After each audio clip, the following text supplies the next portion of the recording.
Good evening, everybody. It is now 6 o'clock. I call to order the meeting of the Elections Commission for San Francisco on Wednesday, September 17, 2014.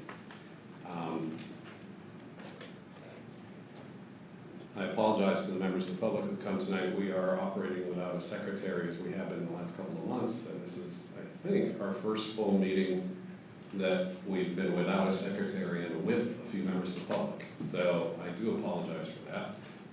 And I think that we don't have copies of the agenda that were not, printed out here. So I'm sorry about that. If somebody out there desperately wants one, I can give you mine, and I can share with somebody else. Very well. I will now call the roll. Commissioner Jordanek. Here. Commissioner Jung. Here. Commissioner Rowe. Here. Commissioner Stefanis. Here. And Commissioner Yu. Here. And once again, this now makes I believe the 5th month without the Board of Education's appointee. Item number 2, public comment on any issue within the Election Commission general jurisdiction unless otherwise included on this agenda. Do we have such comment? I have one hand out I would give to the Secretary. Can I present that? Thank you. Mr. Turner. Hello, hello. Check 1, 2. Oh, I think loud enough. Hello, thank you. My name is Brent Turner. I'm with the California Association of Voting Officials.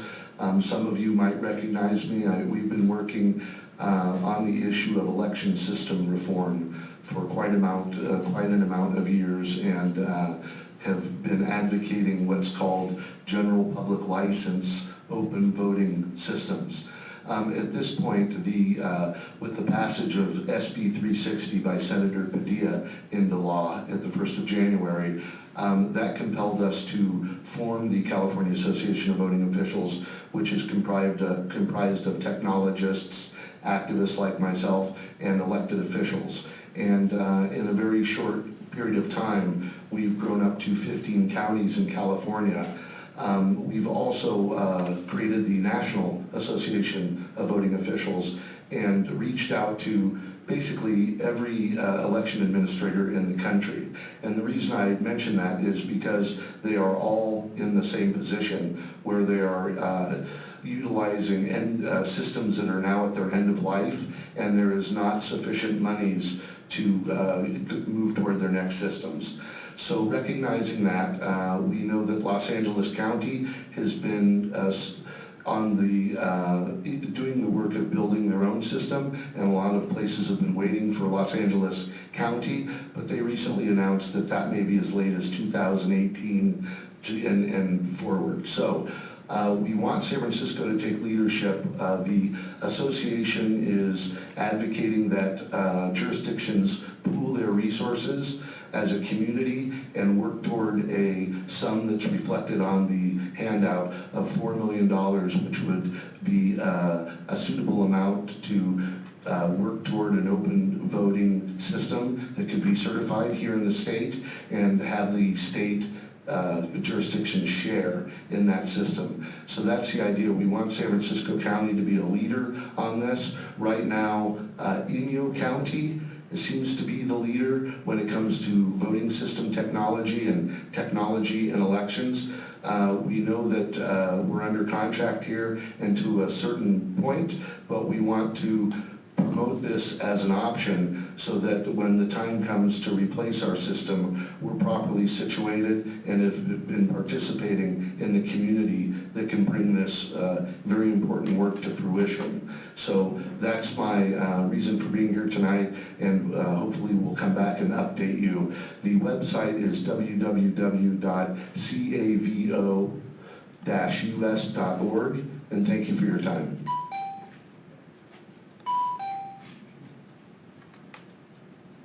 Mr. Bash. Good evening, Mr. President, members of the Commission, Director, City Attorney.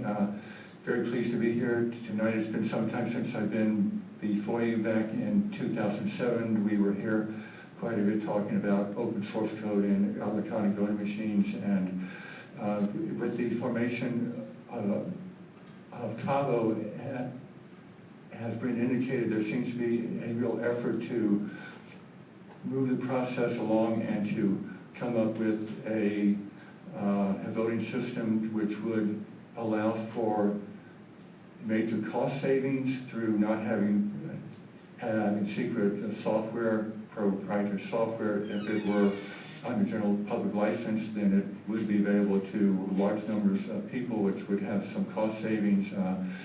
And it would also provide for some much needed transparency in how the votes are counted.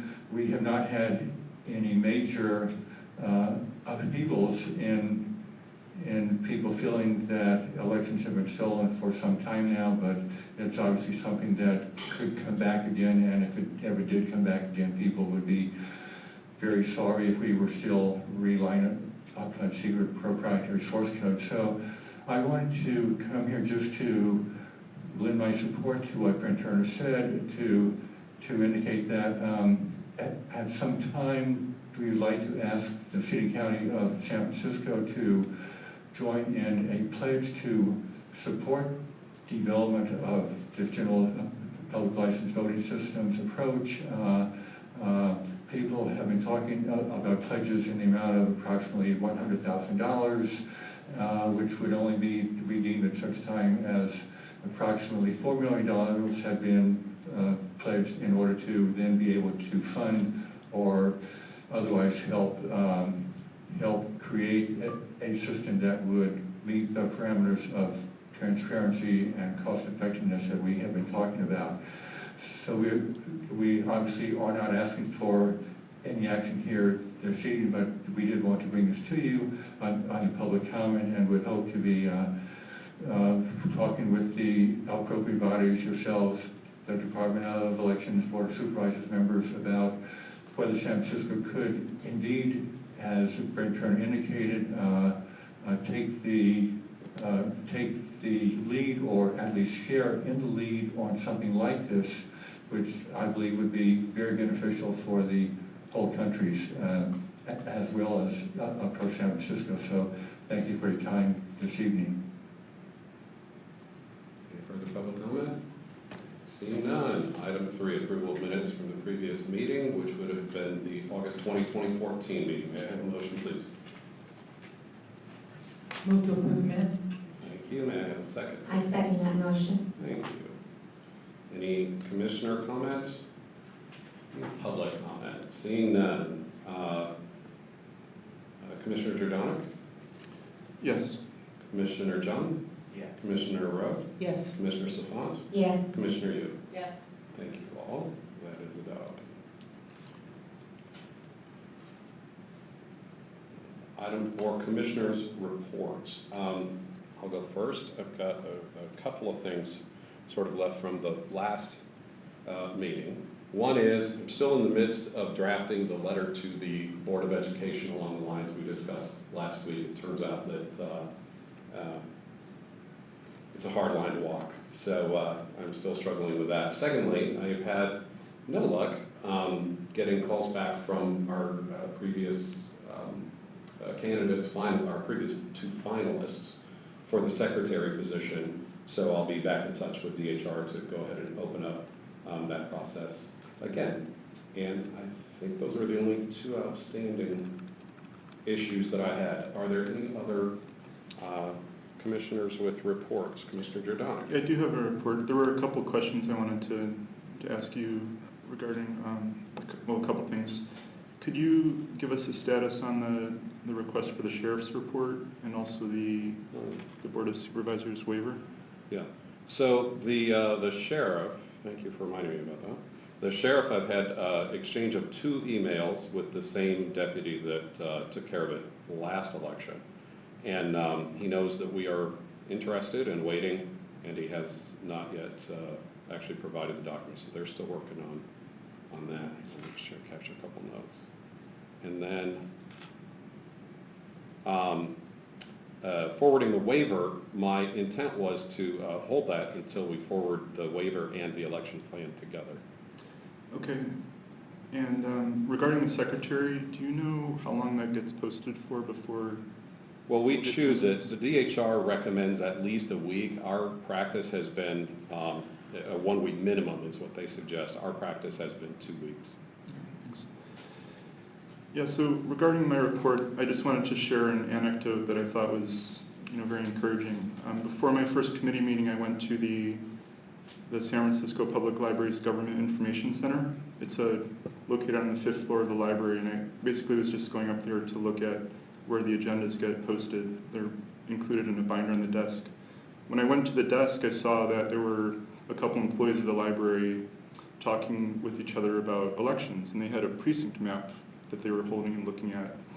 And one of the women was basically looking at the voter turnout map that the department posts on their website, and they were trying to decide where to have one of their voter outreach events based on where turnout was low in the city.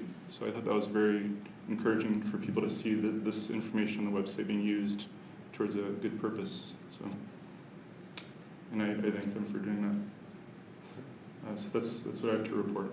Any other commissioner reports? Any public comment upon any of these reports? Seeing none.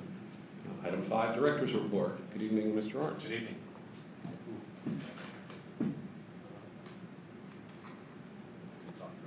There we go. Good evening. For my report, we've the election's already started for us. The overseas ballots went out last week. I think around 5,500 voters. This Friday, Saturday, actually Saturday is the deadline to send out to any overseas voters who request the ballot after our initial mailing, and so we're staying on top of that. So we'll make sure that the deadlines we have for the overseas voters.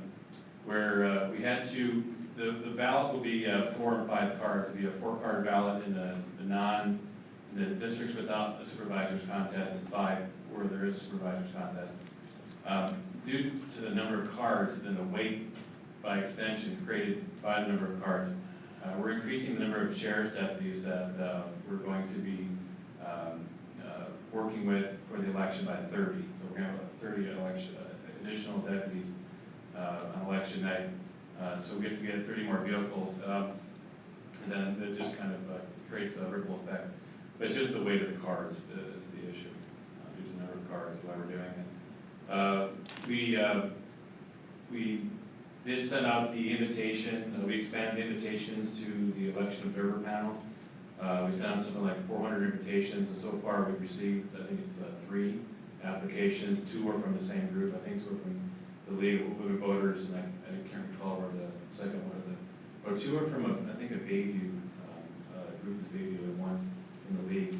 But the deadline is going to close at the end of the week though for that. Logic and accuracy will begin the 25th. We'll be doing the 400 Cs there in City Hall, the machines we use to tabulate the vote by mail ballots. And then the 29th at our warehouse, we'll be testing what we call the insights, which are the machines that we use to tabulate the ballots at the polling places. Then also today, we were supposed to, I didn't confirm if we had it or not, we were supposed to have received our first batch of, or first pallets of ballots for the polling places at our warehouse. There'll be a few deliveries though because of the number of cars due, so I'd say it's just the first delivery. At the warehouse also, that we've been doing what's called preventive maintenance on the equipment for the last 2 weeks. And we'll finish up next week on that, just before LNA begins. And that's something that happens annually. So we try to remedy any issues that potentially could occur with the equipment on election day. We try to remedy it now. So it's actually become a rather involved process. We have decreased the number of issues that we deal with on election day from doing a better preventive maintenance, and so that's been ongoing. And well, also for the November election, we'll be using some what we call ballot extractors. They're machines that will fillet the envelope for us essentially. So we just pull the ballots, the card out of the envelopes instead of using a slicer and pulling them out. And partially it's an ergonomic issue because it's mind-numbing work to do it, and it's difficult on people Then also there's production side to the production aspect. We can do a higher quantity of ballots in less time. So we'll be using those for the first time for the selection, and they'll be arriving, I think, just before your next commission meeting. We don't have them in-house yet. Then also at the warehouse, a little bit in City Hall, we're getting ready to more fully implement the radio frequency identification program, equipment that I've been talking about for the last few years. We finally made the steps to procure the equipment and the tags and get the software developed that's specific to our county, and rather than just using some generic software used to basically sell the program. So that's taking place now too. So and the first phase will be the items that we send out to the polling places to get those tags, get the tags synced into a database, and then also get the memory devices that go out with the equipment and come back to City Hall instead of the warehouse on election night, get those synced so we can account for those. Then as far as the ballots are concerned, there's 30 ballot types for this election. And they're done, and like I said, they're being printed. This is the earliest we send out the overseas ballots, actually. And for this being a 4- or 5-card ballot, that's a lot of work with that many translations. So the group, the publications team that does all the work, it stitches it all together as far as the ballots and voter guide are concerned. They've done a fantastic job going into this election, so I'd like to note that on the public record. They've also produced a 224-page English voter information pamphlet. That's also on time and in production. The Chinese and Spanish books are already getting finalized, and we expect those to be done by the first week of October. Then production's already begun in the large print books as well as the audio voter guides. And they're still in the process of finalizing the proofing of the audio for the Edge touchscreen machines. So they've been busy, and they've also done a very good job. Then we've already started the process. We've already sent the first file of firm vote by mail voters to the vendor for production of the ballots that go out to the permanent vote by mail voters. That'll take place on E29, which is October 6th, is when the first thing will take place. And we're also getting the early voting counter prepared. I think I mentioned last meeting, we've done a little bit of some time studies on the length of time it takes for the various transactions at the early voting counter there in City Hall. So we've come up with an average time, even though we have different categories, we have an average time. And we actually sent the department out in line and did a dry run about a month ago to time where people would be in line, how long it would take for them to get to the terminals to receive their ballot. And then we're going to get some, this is simple stuff, but it matters. Then we're also going to get some digital frames where instead of pictures, the pictures will be information, like in their wireless. So we can issue messages wirelessly to some digital frames to inform people and station them where people would wait in line to get their ballot, so they know how long they're waiting in line. So that'll be a first step for us. So we've been working on that, trying to get the kinks going. But also we'll use the digital frames when the inspectors, after their classes, they pick up their ballot. You guys know, after you pick up your ballots when you're waiting in line, we'll have the digital frames there, and we haven't developed the message yet. It'll be the first time we try it. But we can reinforce messages to the poll workers as they wait in line for their ballots, or remind them of something, or to give them new information, perhaps, as they wait in line. So that'll be something that will be new for this election that we're working on. For outreach, so we're going to send out a mailer again. It will send to every residential address in the city, not just to the registered voters in San Francisco. And there's about 360,000 residential addresses in the city. The reason we take this approach is, one, it's a bit cheaper to do it because the post office has a program in place. But also, potentially, we could find people who are of age who could register but aren't registered, they would receive this mailer and they would potentially take some action to become registered. So that's the purpose behind that. On our website, our new PSA is present. So if you go to our website, you'll be able to see our latest PSA. The idea, I should have brought the cover of the voter guide, is where do you do it? That's the message for this election. And so the front cover of the voter guide has 4 panels within a larger panel. One person dropping a ballot off in the mailbox, one at a polling place, one going to City Hall. And that's also the theme of the PSA too. We show people, dropping the ballot off at City Hall, at the curbside stations that we have, going to a polling place. So that's the theme of this segment. It's an evergreen PSA we can play for elections in the future as well. So it's not election specific. They have 43 events scheduled from now to Election Day, and 58 presentations in addition to the community events. So they've been active, and they've been getting the message out there, and they're getting the material ready for the neighborhood newspapers, and then also getting material translated for the Chinese and Spanish audio and television media. We're almost there on the polling places. I think there's like 3 or 4 more to go. Friday's the deadline, so hopefully we'll hit that. So we want to send out postcards. The reason this is important that we hit the deadline is that the back cover of the voter guide has the location of voters' specific polling place addresses printed on the back side of the cover. And if we miss the deadline, we have to send out postcards. So people, when they get their voter guide, they'll get a message that we haven't found your polling place yet. We get the postcard. So potentially there's a chance that the person would miss the information that we send regarding the location of the polling place.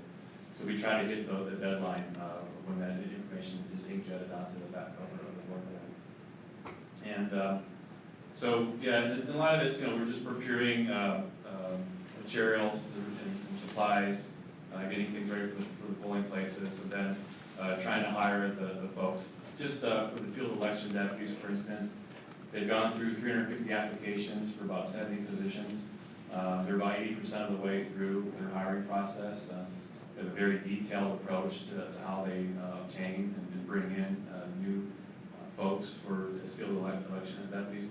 And then there's also the city processing on top of that we have to follow. So it just takes time to get this work done. So, but we're in good shape. I mean, there's nothing that we're behind on. There's no issues that cropped up.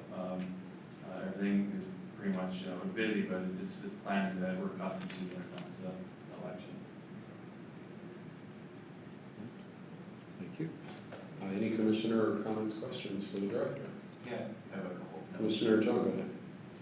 First is on the topic of the warehouse. Can you give us an update on where we are in the space? Yeah, well, I haven't really gone up since the last meeting, but I have been in contact with the port, and and I went to a pier on a building on Pier 80 a couple months ago, but that will be available to us going forward, unfortunately.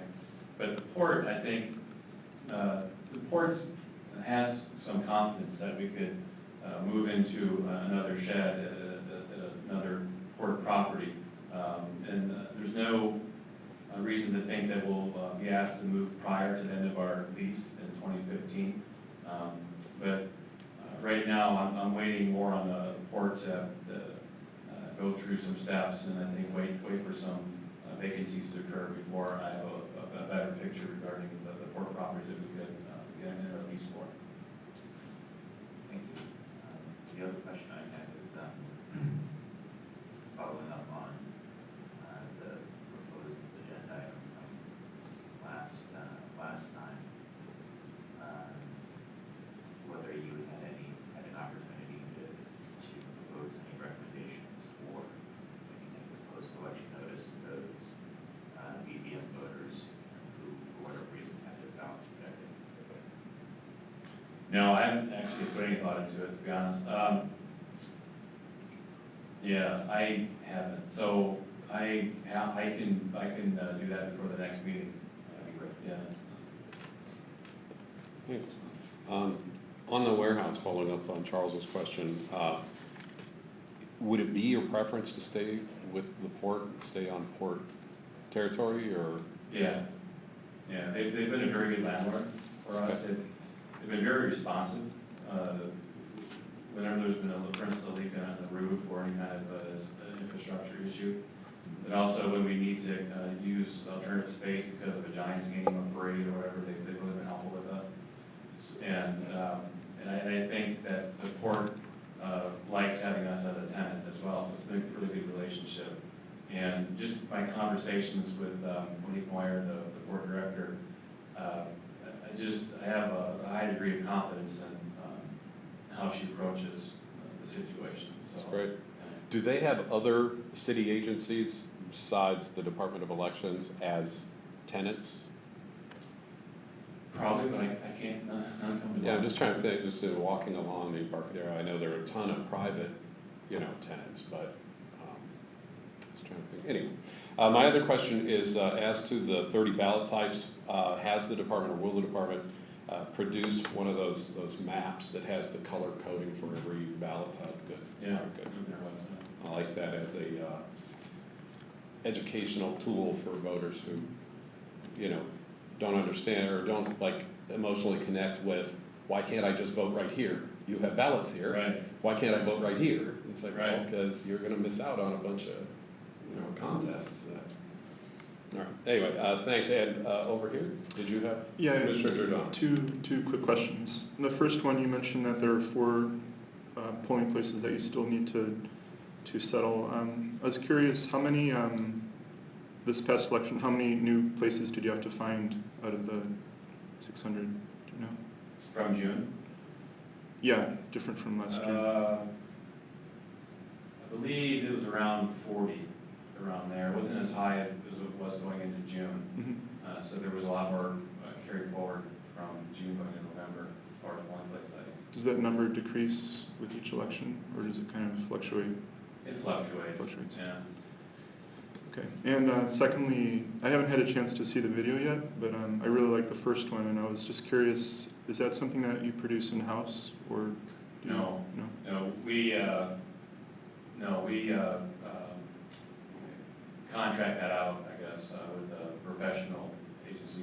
We do a lot of video, like the poll worker videos, and those will be on our website actually as well within a week or so. We're all filming the new videos for the upcoming election. No, that's a little more than we probably have the capacity to produce. Okay, thanks. Thank you. Any other commissioner comments for the director? Any public comments for this item? Seeing none. Thank you very much, Director Arndt. Item 6, discussion of possible action regarding adoption of the election plan for November 4, 2014. May I have a motion, please? I move for the commission to adopt the election plan for the November 4th, 2014 election. Thank you. May I have a second? I second that motion. Thank you. Is there commissioner discussion? Commissioner Jordan, I had a question for you. If you could just briefly walk us through the changes that were produced as a result of the Boatneck meeting from 2 weeks ago. Sure. So, just leading up to that, I just want to describe how the changes came about. But prior to the committee meeting, I met with Director Arndt to see if he could add some additional information to the plan. So there are no changes to any procedures. It's just kind of a little more information was added. So he did do that, and he did much more than I asked. So I want to thank you again for doing that. The extra information is great. So in response to your request, President Matthews, the changes, I don't have the tracking changes directly in front of me, but I can kind of do an overview of some of the key sections. Thank you. Early on, there was a small section added on the personnel used in the election, and that just outlines things like how many employees are involved in the election and how many temp workers are hired and the types of categories that they're divided into. There was a section under outreach that was added that kind of detailed the different steps for education around ranked choice voting. And then directly after that, there was a section outlining some of the various language access measures and language resources that the department does. And then finally, there was more information added to the section on the 1% manual tally, just around the procedures, things like describing what random selection method would be used, and a little bit more information about how the audit is conducted. And so the committee we unanimously voted to forward that revised plan onto the commission with a recommendation to approve. Thank you very much. Any other commissioner comments on this? Seeing any public comment on this? Seeing none. The vote then, Commissioner Yu? Yes. Commissioner Savant? Yes. Commissioner Rowe? Yes. Commissioner Jung? Yes. Commissioner Jordan? Yes. And I also vote yes. So unanimous to approve, and thank you. I will forward that together with the employee waiver to the Board of Supervisors, and we'll copy all commissioners on that, as we discussed in the previous meeting. Let me make that note. Thank you. Item 7, I separated this one out from just, regular commissioner reports to sort of highlight and honor and to give thanks to Commissioner Jordan for his great work on improving and the ongoing work that's being done on the Commission's own webpage, which was previously really just a shambles, and now it's clean, it's organized, people can find what they want to find, when they want to find it, you don't have to guess, it's not random, and I personally really appreciate it. So I turn this item over to Commissioner Jordan with thanks. Yeah, thank you. You're very welcome. I just want to report on the things that I did since the last meeting, and then I want to talk about what I'm planning to do next, just so everyone's kind of aware and if there's any discussion. So the things that I did since the last meeting are the things that I mentioned. There's a column that was added to the About Us section where it has commissioner contact information if anyone would like to add that. I also added a section about listing the legal memos that are kind of relevant to the commission, and there's a table of contents for that. It's its own page. And then there's also the attendance section of the website has been brought up to date. So with all the meetings going forward, we'll have an attendance grid.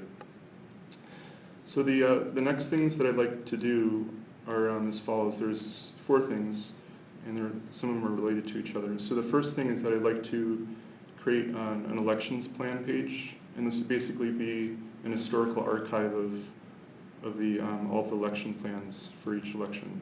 It's a little bit analogous to the election archive in the department page. And this would let members of the public easily go back and see how plans have changed from election to election. And then secondly, I would like to add a section for announcements and upcoming meetings and put this on the home page. And currently people have to go inside into the meetings page to see what the next meetings are. But the benefit of putting things on the home page is that if we ever had some kind of other type of announcement, it would be right next to the upcoming meetings. And so the home page would be kind of the place that people would go to see what's new and kind of think a little more obvious. And then thirdly, and this is something that the Commission's sporadically been doing, we've sporadically been posting meeting audio, and the system that the Commission's been using up to this point is a bit difficult to use. So one thing that I did after the Boatneck meeting was I experimented with what is the process like for posting meeting audio on YouTube. And I kind of worked that out, and it's actually fairly simple, and it's a Google product. So I'd like to see if people are okay with us using YouTube to post meeting audios. And there we would have an official Elections Commission YouTube account. And then lastly, kind of parallel to that, I would like to see if we can form an official Elections Commission Twitter account. And we could use that for things like, just simple things like before each meeting we can do a tweet, or when the draft minutes go up we can do a tweet. Just basically make things a little bit more accessible and transparent, and so people won't have to go to the Commission website to check if they prefer using something like that. I think all of these ideas are absolutely worthy of discussion, and I believe they would also have to be moved and approved by the Commission, right? Because we can only act as a commission. So, all right. Well, I did put this on the agenda as discussion and possible action. in this way so that we could in fact have motions and discussion around these things.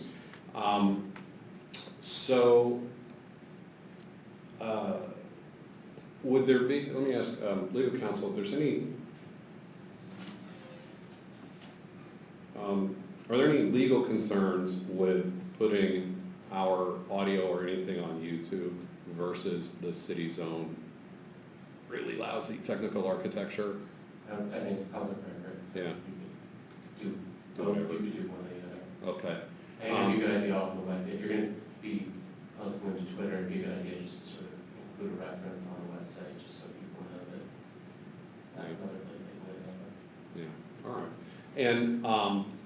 And so likewise, is there anything we need to do if we were to choose to form a Twitter account? I know most of the departments have Twitter accounts now. I follow a few of them.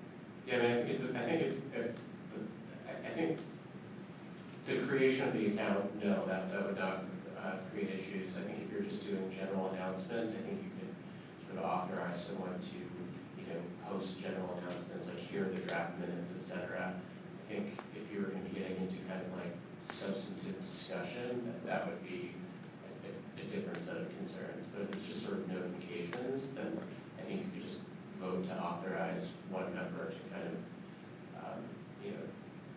perform run-of-the-mill notifications. Right, all right, thanks. So with that, so do you want to make a motion then? Sure. Should this be would you like this to be a single motion, or should we divide up? You can start it all as one omnibus thing, and then if we hear throat clearing. Okay, then I'll do a single motion, and I'll try my best. So I move for the Elections Commission to authorize the creation of an elections plan page on the website, a section for announcements on the homepage, the creation of a YouTube Elections Commission account and posting of meeting audio on YouTube, and the creation of a Commission Twitter account with authorizing myself to post tweets of general announcements. I second that motion. Thank you. And now, is there in fact any commissioner discussion around those things? Commissioner Rowe, go ahead. I would just suggest one slight modification, which is rather than appointing Commissioner Jordanek specifically, that we make it an appointment to the person designated by the president, so that Okay. it can change if necessary. All right. Okay, so that is a subsidiary motion. It's a motion to amend. And is there a second for the motion to amend? I second that. Thank you. And now on the motion to amend, that it just be the president's designee, Commissioner Rowe? Was there further discussion? I thought Commissioner John had wanted. Well, hang on, just on the motion to amend, on Commissioner Rowe's motion to amend, is there any discussion? Okay, Commissioner Rowe. Yes. Thanks, Commissioner Safant. Yes. Commissioner Yu. Yes. Commissioner Jung. Yes. Commissioner Jordanek. Yes. And I also vote yes. So that's unanimous on the amendment, so it is now for the president's designee. Is that all, Commissioner Rowe? Do you Yes. have? Commissioner Jung? Yeah, I actually propose an amendment to vote on the first three, but not the fourth. The fourth proposal, I think they're all great ideas, by the way. The fourth proposal, as I understood it, and what I would have voted for, is forming a Twitter account. Kind of just what we say on it, whether that complies with our duties as commissioners, whether it complies with the social media policies of the city, if we have to comply with them at all. That's a little bit bigger of a topic that I would like to think about before we start meeting. By itself, forming the Elections Commission Twitter account is by itself neutral. So actually, what I would suggest is an amendment that we that we adopt all four. That we vote on all four accept that with respect to number 4, that the motion is to form a Twitter account and not, and then leave for a future day the actual tweets and policies regarding tweets.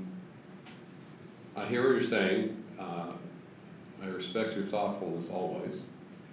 As I understood the 4th proposal from Commissioner Jordanek, it was that whomever the designee is will be doing the generic kind of examples as Mr. White gave us, that it's,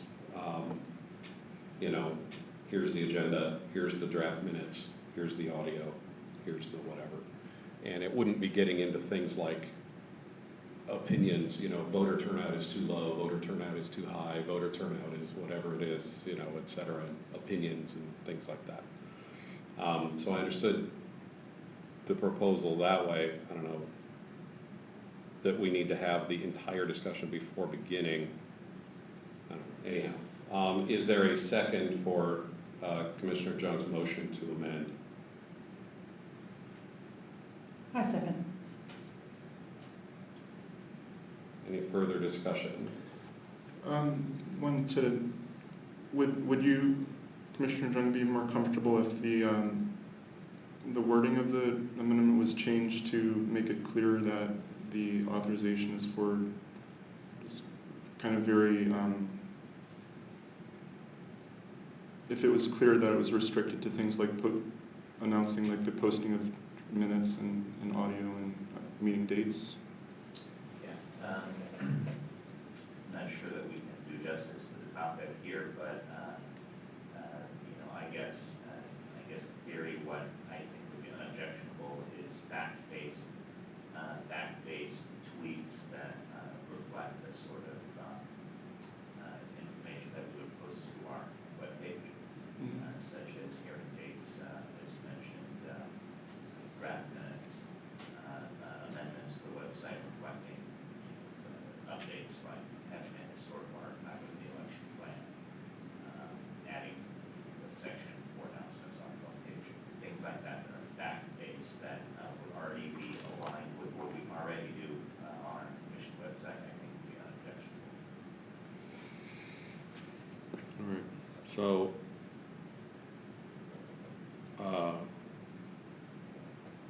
all right. So then, do I hear your motion to amend as clarifying the language around that 4th item, the Twitter account, that it would be used for fact-based tweets that cover things that would otherwise be posted on our webpage, such as agendas, minutes, audio? Yes. Is that adequate? Okay. And is that your understanding for the Yes, second? and I'll second that. Fine. All right. Any further commissioner comment on that? Any public comment on that? Seeing none. Commissioner Yu? Yes. Commissioner Safant? Yes. Commissioner Rowe? Yes. Commissioner Jung? Yes. Commissioner Jordanek? Yes. And I also vote yes. And, is that everybody? We only have 5 ayes here, 6. All right. Very well. Any other discussion on the main motion or proposed amendments? All right. Any public comment on the main motion, which is to authorize the president's designee to create these 4 things?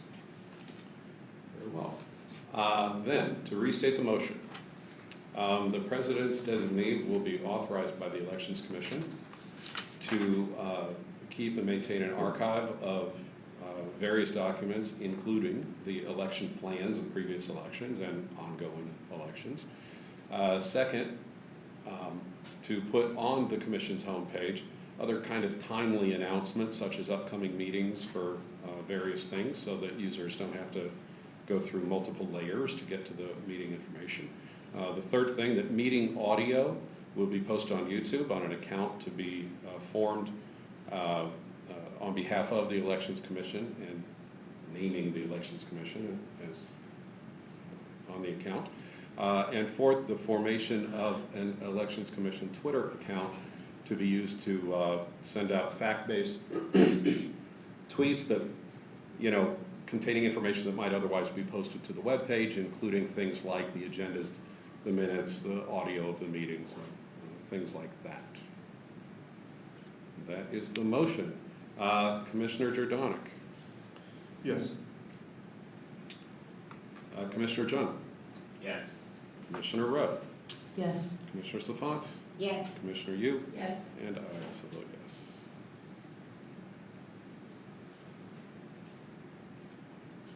And again, thank you, Commissioner Jordanik, for everything you have done, and thanks for what you're about to do, embarking on these things. Appreciate it very much. Item 8, discussion possible action regarding items for future agendas. Hearing none, we are adjourned. It is 6:45. All right.